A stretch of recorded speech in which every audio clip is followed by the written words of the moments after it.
Investor's Edge with Gary Kaltbaum. Straight talk about you and your money. Now from the BizTalk studios, here is Gary Kaltbaum. And welcome once again to Investor's Edge. I'm Adam Sarhan in for Gary Kay, who's out today. Today is Friday, September 27th, 2024, and we've got a great show for you tonight. As always, we want to thank you very much for being here. Just some housekeeping. As you know, this is a show about you and your money and all of the fun points in between. Some of those points are not so fun, but we try to keep them fun. Just as a quick reminder, if you don't get the show in your city, you can go to GaryK.com. You can listen live or archive. We are live Monday through Friday, 6 to 7 p.m. Eastern. Also on GaryK.com, you can follow Gary on X, formerly known as Twitter, just by pressing the button. You can also subscribe and get Gary's morning notes sent directly to your inbox each and every day for free. You can also email Gary, Money Management Services, or if you want more from Gary, you can go to convictionleaders.com and join his premium members only service, where he updates members several times a day and does nightly webcasts. All right, so a few highlights and message from Gary. Low beta is working right now. Look at the Dow versus the NASDAQ. Gold is extended. Now, a few things that I want to share with respect to putting things in perspective. Again, I'm not on here often, so when I am, I try to zoom out and just give you some timeless nuggets of wisdom that you can use or takeaways that you can use to really level up. Upgrade the user. Think about your phone. You know, if you have an iPhone, I don't know, whatever the latest one is, 15, 16, and still using an iPhone 1. Think about the difference in speed. So one of my passions in life is upgrading the user. That's upgrading myself and anyone else I interact with. And I happen to be speaking with you, so here we go. It's a passion of mine because I've seen it fundamentally change my life. In other words, grab an iPhone 16 and grab an iPhone 1. You'll see it's much sleeker design. You'll see it's much faster. It's more efficient, so on and so forth. Look at a car from 50 years ago and look at a car, the Tesla today, right? Something along those lines.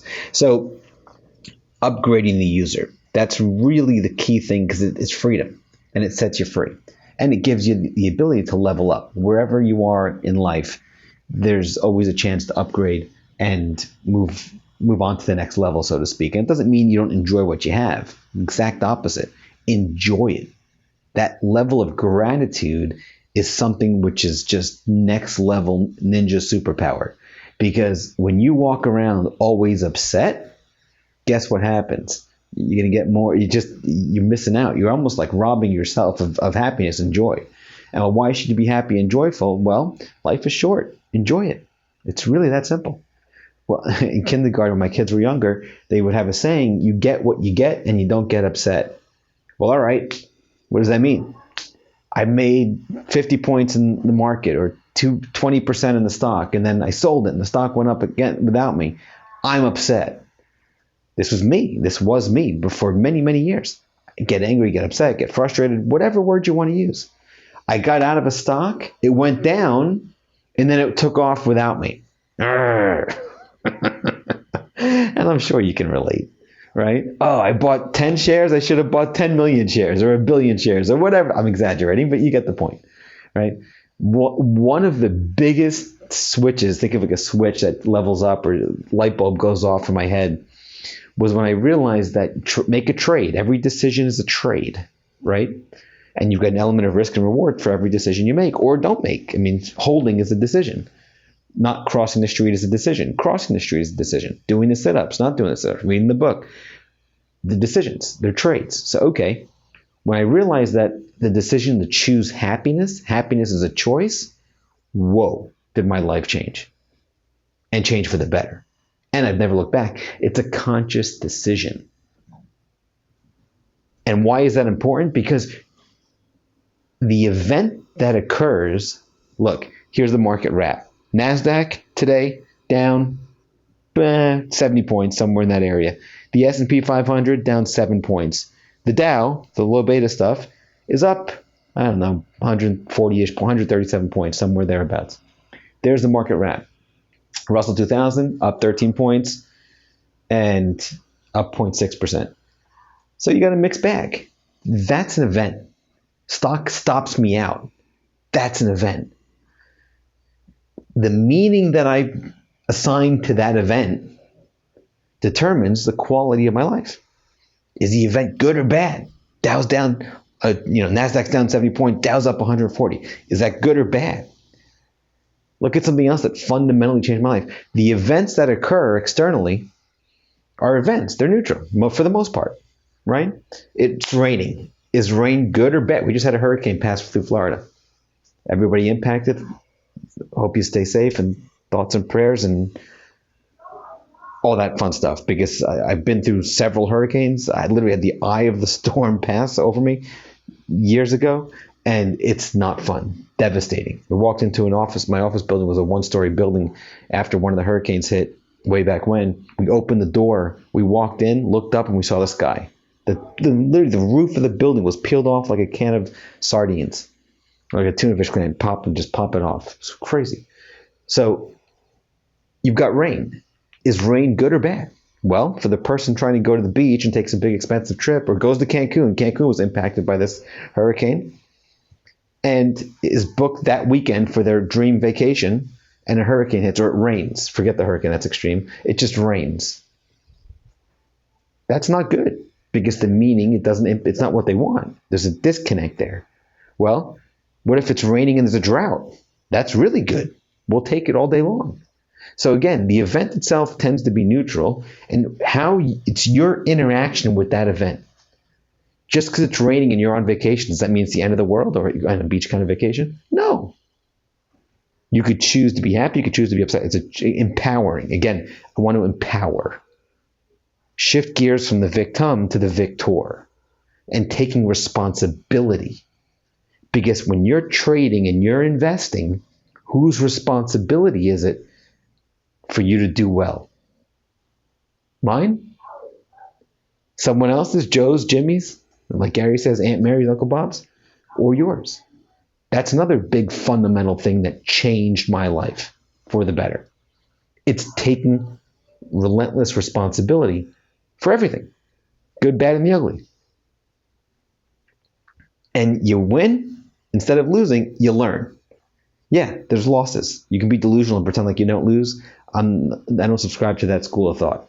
No, people win, people lose. Very simple. They give trophies to everybody now, and the kids are young and stuff. If I didn't grow up in that world, I understand it. It's not my personal preference. But instead of, okay, great, you lost at something, that's fine. You can choose to be upset about it, or you can choose to learn from it. Think of that shift. I got stopped out of a stock. Tom, or Joe, or Mary, or Sally. Well, okay. First off, most likely nobody outside of you cares. Second off, the second thing, is that good or bad? Well, do you stop out for a win or loss? And then you're going to try to be like, oh, what happened afterwards? Well, the stock went up after me, so that's bad. That's called outcome bias, not to judge a decision based on the outcome. So it's really it's really tempting to fall into that trap. Oh, it was wrong for me to sell it because it went up afterwards. But you had no idea that was going to go up. So the question is, if you take all the information you had at the time the decision was made 1,000 times, would it be the right thing to do? 1,000 trades, 2,000 trades. And that's another thing that just changed my life, because it's no longer about one trade. As long as you keep those losses small, remember, respect risk and defense first. Guess what? Over time, it's about a system. It's about having what they call a positive expectancy. Knowing that any one trade, as long as you keep the losses small, doesn't matter. And you're going to have winners, you're going to have losing trades. That's okay. That's the other side of it. It's inevitable. Somebody was talking to me the other day about, oh, how many wins do I have? How many losses do I have? All this kind of fun stuff. And he was saying, oh, well, when I talk to this person, I only hear the wins. I never hear the losses. That's another thing. The intellectual honesty, right? Most people don't talk about their losses. They hide them in markets and in life. It's not just markets. Markets are just a reflection, right? So as you learn to embrace it, and in fact, later I'm going to talk to you about post-analysis, which is really, really powerful. It's not just embrace the losses, it's lean into it. and lean into it in a very big way. Look, Monday's the end of month and end of quarter. Today's the end of week. We're 3/4 of the year done. That's it. We're entering the fourth quarter. The year's almost over. So when you look at your trades, you're like, oh, well, the market's up X percent. Is that quote unquote good or bad? Well, I'm up or down X percent. Improve. It's how can I get better? Look at it objectively and then pause and say, okay, reflect on it, learn from it so we don't repeat the same mistakes over and over again. Up next, we'll talk about post-analysis. We'll talk about a whole lot more. I'm Adam Sarhan. This is the one and only Investor's Edge.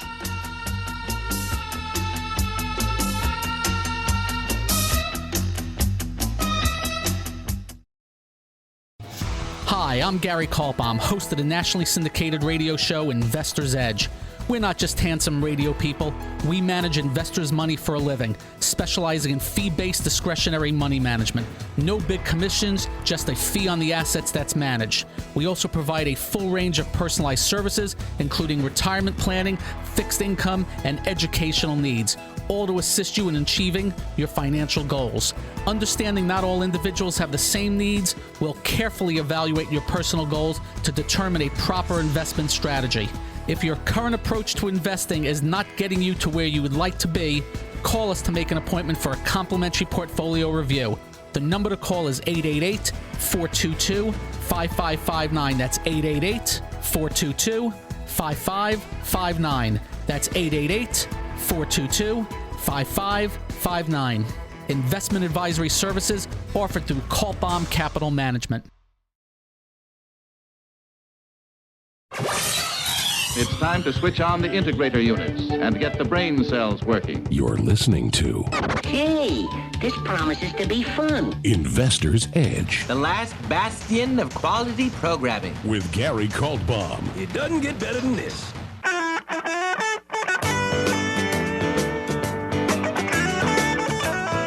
And welcome once again to Investor's Edge. In case you're just joining us or missed any part of the show, you can go to GaryK.com, rewind, fast forward, pause, listen at your convenience over and over again as many times as you want. I know I have a lot to say and I tend to speak on the faster side, but you can always slow it down and listen or speed it up. Do whatever you want to do on GaryK.com, all for free 24/7 on any device you want. All right, so we left off talking about the looking at the losing trades. Think about this. Humans are programmed to seek pleasure and avoid pain. 101, right? Okay, great. You touch a hot stove, you're probably not going to touch it again. I learned. Okay, great. Or hopefully you learned. But when you look at pain and pleasure and then divide your trades into winning trades and losing trades, most people avoid looking at their losses. I did for many, many, many, many, many years. And there's something called post-analysis. This is what some of the greatest traders and investors in the world do. And even athletes. And look, any sports team, they study the footage. What does that mean? They're studying their actions. They're studying the competition, the competitors. What are people doing? That's price action, by the way. You know, we're not privy to what the big institutions, their trades are or what they're going to be buying, but they show up in price and volume. And that's the beauty. They can't hide. It's price and volume. So when you look at price and volume, those are executed trades. Those are facts. When you do post-analysis, what I like to do, I do this with a lot of coaching clients, is we want to study our behavior. We want to look into that quote-unquote painful area that most people avoid looking at. And they don't improve. They just keep repeating their stuff every year, year over year over year. Same mistakes. They chase. They buy extended stocks, or they don't have a disciplined plan of when to exit or when to enter, and they're just kind of making emotional decisions and running around and going up, down, left, and right, and sideways. And the whole premise of my book, Psychological Analysis, which was #1 on Amazon. Thank you everybody for the kind words and the feedback. It was #1 for 3 months every day. Is to remove the emotion from the decision-making process. So, all right, rationally, is it a good idea to look at your mistakes? Yes or no? Well, all right, the answer is yes. Let's look at those mistakes. That's it. I did that. It took me many, many years to learn that, but I did it. So I have 2 folders. Keep the winning trades in one folder and keep the losing trades in the other folder. Study your winners. Where did you enter? Where did you exit? And literally write down the logic, the reasons why you entered, the reasons why you exited, and then the percent change on the chart. Why not? Or keep a trading journal, however you want to do it. On the losing trades, if you want to print them out. You want to take screenshots and keep them electronically, whatever you want to do. On the losing trades, similar situation. Why did I sell? Why did I enter? Why did I exit? Why? How could I improve? What can I learn from here? Do I notice that I'm overanalyzing the stock, which I did? I'm guilty of all these things that I'm sharing with you. And I learned this from my post-analysis. I was looking too closely at the market intraday, and I was getting shaken out because of a few bad ticks. But stepping back and looking at the daily chart, or even now, it's the weekly, end of the week, did it even matter? Most days in the market don't matter. They don't really move the needle. Most ticks intraday don't really move the needle. It's just the way the markets are. But I would get shaken. I get spooked. I get shaken out, scared. Notice the language. Fear, pain, and then make emotional decisions. And then zoom out a few days later, a week or 2 later, and the stock's way higher. I never bought it back and gone. Okay, well, how can I protect myself from doing that? Because I did it again and again and again and again and again for hundreds and hundreds and hundreds, if not thousands of trades over years and years and years. I can keep doing the same thing, expect different results, Einstein's definition of insanity, or I could try something new. After a long time, it took me a while, but I was able to finally get it and say, okay, let me try something new. I learned that from the post-analysis. By the way, I learned lots of other things also, but I want to give you easy, simple, concrete things so you can see the power of doing this. And once you start looking at your winner, you can go do it now. Go look at the last year of trades, or 2 years of trades, or 3 years of trades. It depends how often you trade. And just print them out. Winners folder, losing folder, WL, simple. And then write on each chart the logic and that you can remember. But usually after the fact, your brain just forgets. You think you remember, but in real time, it's a very powerful exercise. I do it now where I print out the winner, great. Print out the loser, great. And I write the reasons why. What is my logic in real time? Because looking back, hindsight's 20/20.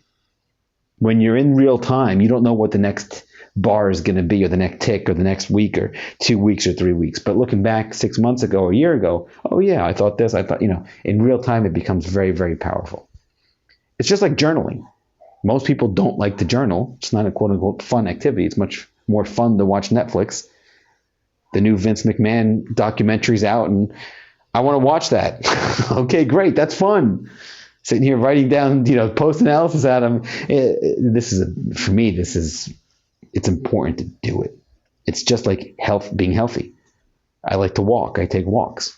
Try to walk anywhere from 12 to 17,000 steps a day. I average 12 to 15, somewhere in that range.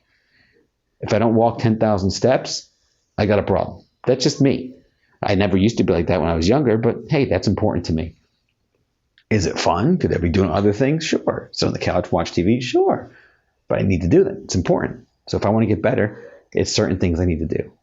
So this post-analysis has been really, really, really helpful. I've seen it change countless other people's trading, their lives, their insights into their own behavior. And then you can start seeing patterns, recurring patterns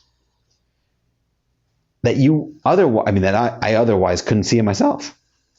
Oh, okay. So maybe I shouldn't look at the chart all day, every day. Other people, they're really good at that. But me, I know myself. Know thyself. I'm very good with big pictures, zooming out. That's my area of expertise. Looking at the minutia, the details, it's not my world. Now I take it to everywhere outside of markets too. Tell my wife, hey, we're going to go north. Great. How we get there, the details, yeah, not so much. But going north, find that North Star, no problem. The details on how to do it, not so much. Everybody I work with, it's the same thing. We got Lewis, we got Moshe, we got this, we got that. Same exact conversation. Hey, this is the goal. How'd you get that, Adam? How'd you find that North Star? If that's my skill. Okay, great. Now, I'm going to get out of your way, Lewis or Moshe or whoever the case is, or Mary or Jane or whatever it is, and you go do it. I'll help you. I'll coach you along the way, but the details, for me, doesn't work. The big picture, great. So know thyself, and then do things that align with your strengths. And also try to avoid things that don't work and are your weakness. Think about the gas as an accelerator of strengths, and then brakes are in a car are weaknesses. Do more of what's working and less of what's not. That's been very, very helpful for me. It's so simple, but so powerful. So incredibly powerful. Up next, we'll talk about some more fun things. I'm Adam Sarhan. This is the one and only Investor's Edge.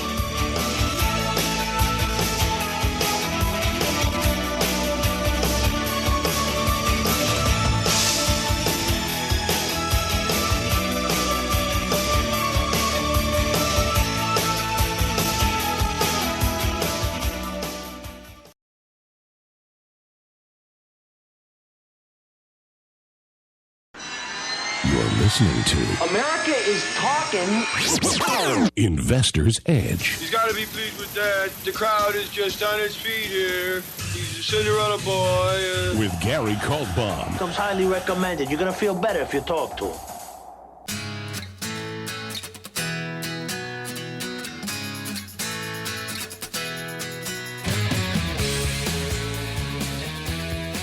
And welcome once again to Investor's Edge.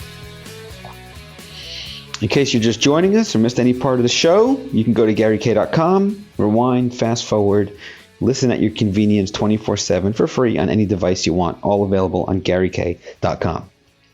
All right, so we left off talking about the power of post-analysis, of just pausing and reflecting and looking at your behavior, looking at your actions. Notice, actions speak louder than what? Words. I can talk all day long about wanting to have a six-pack, and I'm going to be in shape, and I'm going to lose a gazillion pounds, and I'm going to be the next Arnold Schwarzenegger or Stallone or bodybuilder and get muscles out of my eyeballs and blah, blah, blah. All right, Adam, you want a six-pack? Yeah, I want a six-pack. How many sit-ups you do today, Adam? 0. You sure you want a six-pack? Meanwhile, how many cookies you eat this week or today? Or cupcakes, or cheesecake, or ice cream, whatever your thing, your sugar treat is. Treat. It's not even a treat. It's all the time. That's hopefully message received, right? So it's the actions that show us what we want most. We all want, conflicting things. I want a six-pack. I also want to eat the ice cream. What do you want more, Adam? That's important.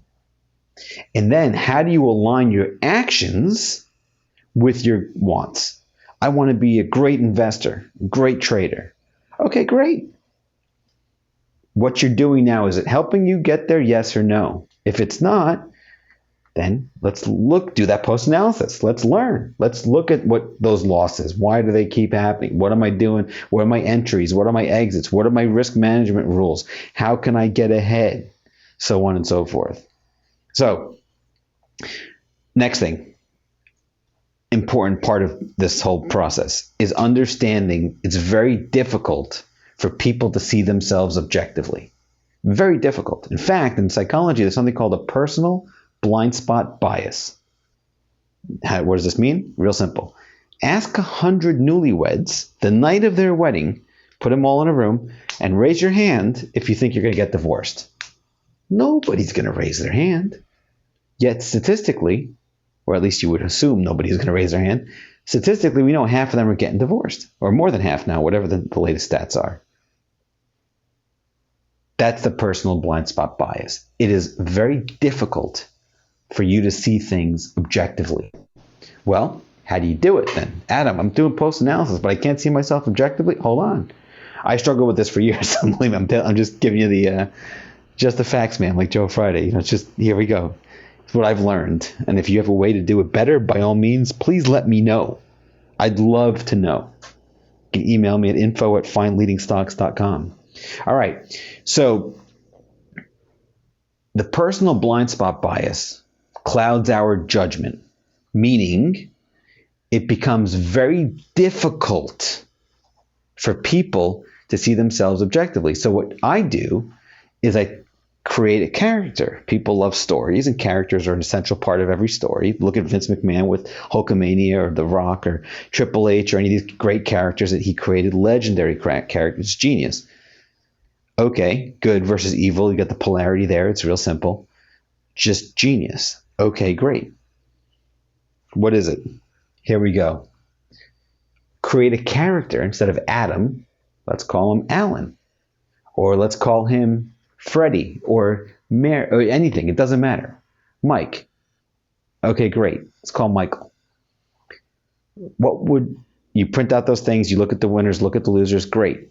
What can you tell Michael or Alan or whoever the character is, the fictitious character, which is you, but it's just code name, so it's not you, to do differently?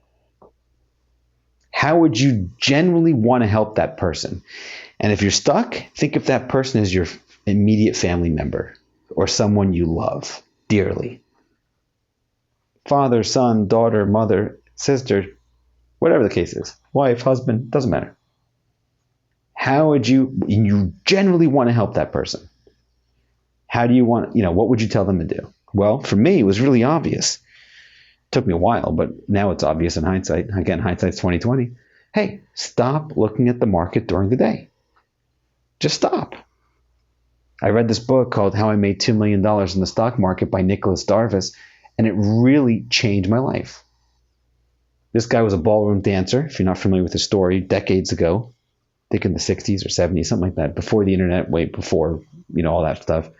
And he had a assignment. He went out to Asia, and he couldn't see the stock market at all, what was happening every day.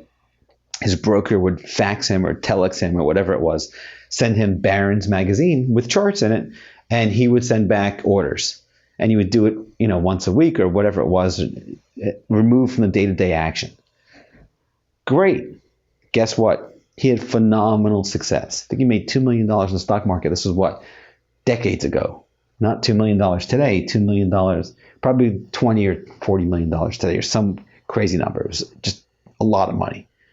He came back to New York. He goes into his broker's office. He's thinking he's on the high horse, thinking I'm the greatest guy in the world, staying at the Plaza Hotel, loving life, all from his profits of trading.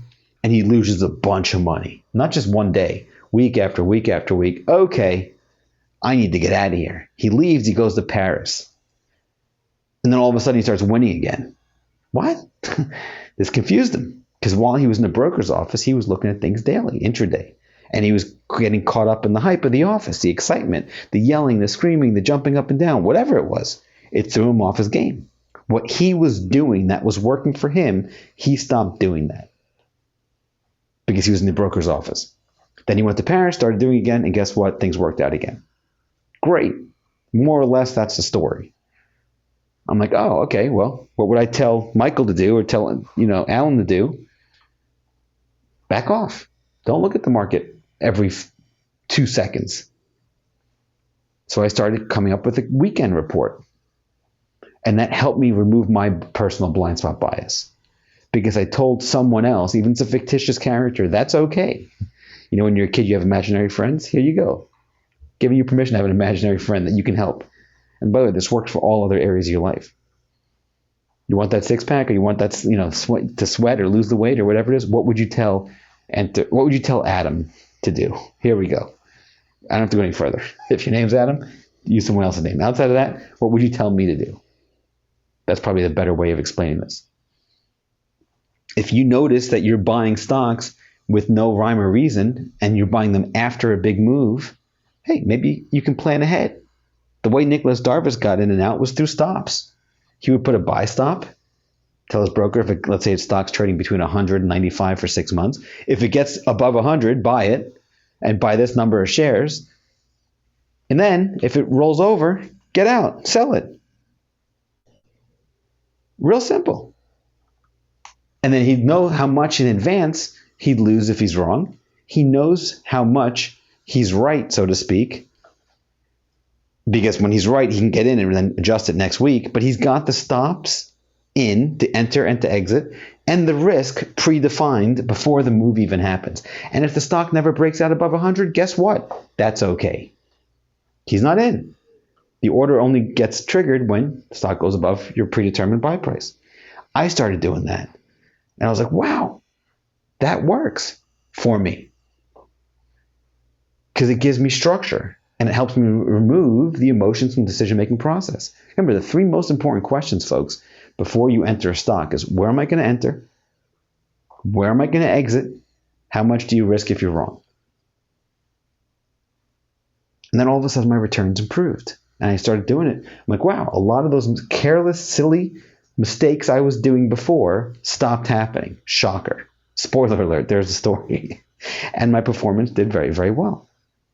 But it took me many, many, many years to figure that out. So that. I hope that helps. Next, I want to talk about something else. Probabilities. Remember, thinking in probabilities, thinking as trades. Every decision is a trade. How do you make smart decisions or smart trades? I spoke about this before on the show.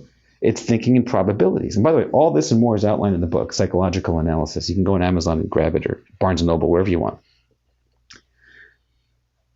Is to think in probabilities. Well, after a big move up, look at gold, GLD. It just had a huge move. What do you think is more likely, for it to go up again even more, which could happen, or for it to pull back a little bit or consolidate? So when you think in probabilities, it helps you plan and anticipate how you're going to react when things happen. So when the inevitable pullback happens, you're prepared. Up next, we've got a lot more to talk about. I'm Adam Sarhan. As always, this is the one and only Investor's Edge. I want to thank you very much for being here.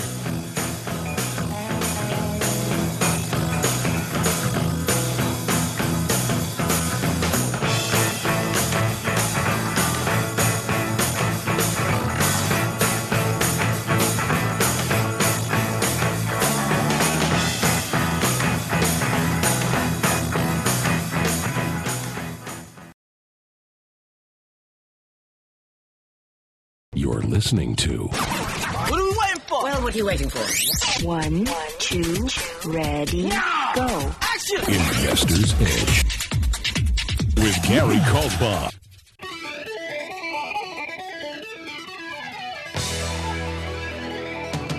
And welcome once again to Investor's Edge.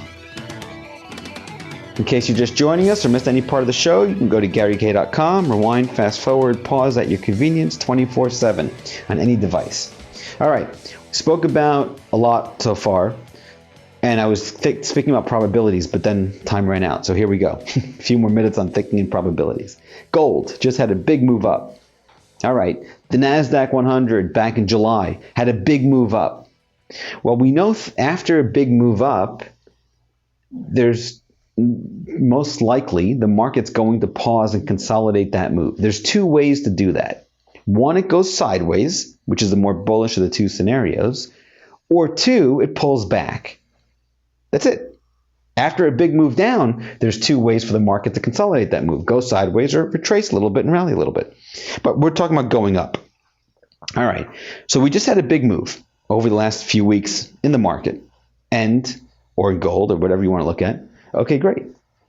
After your stock has a lot of stocks are extended now. So after a big move up, most likely it's going to pull back and consolidate. So understanding these natural ebbs and flows, cycles in the market, gives you an edge. This is Investor's Edge. Here we go. There's an edge. It doesn't have to pull back, by the way, but most likely it will, because most things pull back as they continue going higher. Okay, great. So in advance, before that pullback, I ask myself, if this thing, let's say I bought it at 100, it's at 125 now, I know it can easily pull back to 115, 120, even 110, it'd be perfectly fine. Where am I going to exit? Am I going to blow out at 120 and just quote unquote lock in a 20% gain? I could. Am I going to move the stop to break even? Am I going to leave the stop at let's say 95 and let that profit go negative on me and then get knocked out at 95? What am I going to do? These questions I now ask myself before the market even opens on the weekends, because just like Darvis did, it helps me have these difficult conversations before the market moves. Now, some people can do it during the day and they have that skill. I know for myself, I don't. So having those conversations allows me to anticipate my own behavior. I'm not anticipating what the stock is going to do or the market or any of that stuff. No, I'm not predicting. No idea. Just like Gary says, I don't know what I'm eating for dinner tonight, let alone where the market's going to be in a week, a month, a year or two. No idea. Nor do I care. You don't have to. Just stay in tune, in harmony with the market. That's the secret. When the facts change, we change. Famous economist said that. What do you do, sir? That's what he asked the question. So when I'm thinking about these, I'm going to make a decision anyway. Let's say I own it at 100 and it goes to 125. And okay, either I think at 125, what am I going to do if it goes down to 110? Or I wait for it to go down to 110 and possibly panic and then hit the sell button. What's better, to have a plan in advance, or to Monday morning quarterback or rush and miss it, or I'm out doing something else and miss the move and be upset and frustrated, blah, blah, blah, blah, blah, blah, blah. For me, it's better to plan. Ben Franklin, hundreds of years ago, said preparing, it's a great line. I mean, I think it's absolutely brilliant. Summarizes it. He says either you plan to win or not. You plan to fail. By not planning, you're preparing to fail. So he goes, failing to prepare is preparing to fail. When you fail to prepare, that means you don't prepare, you don't plan. By definition, what you're doing is you're preparing to fail. My kids have a spelling test next week. Did you study, honey, for your test? My daughter, no. Oh, you're planning to fail. What? You're preparing yourself to fail. That's it. Real simple. You could see it clearly in someone else. That's why I use my daughter as the example. That's the personal blind spot bias, right? Well, we all do it. All the time. This is, for me, this is a full-time, quote-unquote, job. This is my passion, my love, my vocation. I enjoy sharing what I've learned with other people, all that fun stuff. So I treat it that way. I want to win. Think about Michael Jordan. You think he just got up one day and started shooting basketballs and was really good? Or did he prepare to win? Was he at the gym at 4:35 in the morning every day and playing all day long? Tiger Woods, same thing. These folks prepare to win. Tiger Woods hits that golf ball till his hands bleed. Well, that's how he was when he was earlier getting started. Some guy went up to him and said, "Oh, I wish I was good as you." He says, "Show me your hands." Hands has no calluses. He goes, "Your hands are soft." He says, "I'm up here at 4:35 in the morning every day. I hit that golf ball till my hands bleed." What do you do all day? Sit on the computer? So it's the same thing with the six-pack versus the cookie, right? How many sets you do today? So align your actions with your highest wants. We have multiple competing wants. What do you want most? And then what action are you taking to get that? So for me, I'm going to plan my trades. I'm going to look at leading stocks. I'm going to look at the best stocks in the market, the strongest ones, the ones that are outperforming. Wait for them to pull back. Buy them when they offer a low risk, high reward entry. Before I'm entering, I know where I'm going to enter. I know where I'm going to exit. I know how much I'm going to risk if I'm wrong. How much of my portfolio gets impacted if I get stopped out? Now, could that change? Yeah, that could. It's rare, but it could. But most of the time, that gives me the ability to make those rational decisions and not get caught up in the latest news du jour, whatever the headlines are that's scary or whatever. The market's down a lot today or up a lot today, all that stuff. But planning ahead, we know my stock's extended. I'm up a lot. Well, okay, what are you going to do when it pulls back? If the answer is nothing, that's cool. That's fine. You've had that conversation beforehand. So when the inevitable pullback comes, you're prepared. It's preparation. And that's one of the things that separates the consistent winners in life, in any endeavor, just about any endeavor, for everybody else. They prepare. They do the work. They plan. Now, they still could do the work and fail. I know countless other people that spend hours and hours and hours hitting that golf ball. They're not Tiger Woods. Or shooting that basketball. They're not Michael Jordan. That's okay. But to get there, you have two people. One does the work, the preparation, the other one doesn't. Who are you going to put your money on? Who do you think has a higher probability of succeeding? Ben Franklin, 101, the one that prepares. It's the same thing here with the markets. What are the strongest stocks in the market? I don't know. What? How do you plan to beat the market if you don't know the 5 strongest stocks in the market or the strongest stock in the market? So I hope all this helps. I really do. I can go on and on and on, but that's all the time we have for today. As Gary says, hug your kids, hug your family, enjoy. Choose happy, folks. Life is short. Enjoy it. Time is our most valuable asset. Enjoy every minute. Take care, everybody. This has been Investor's Edge with Gary Kaltbaum on BizTalk. To listen to past episodes or to get in contact with Gary, go to GaryK.com. That's GaryK.com.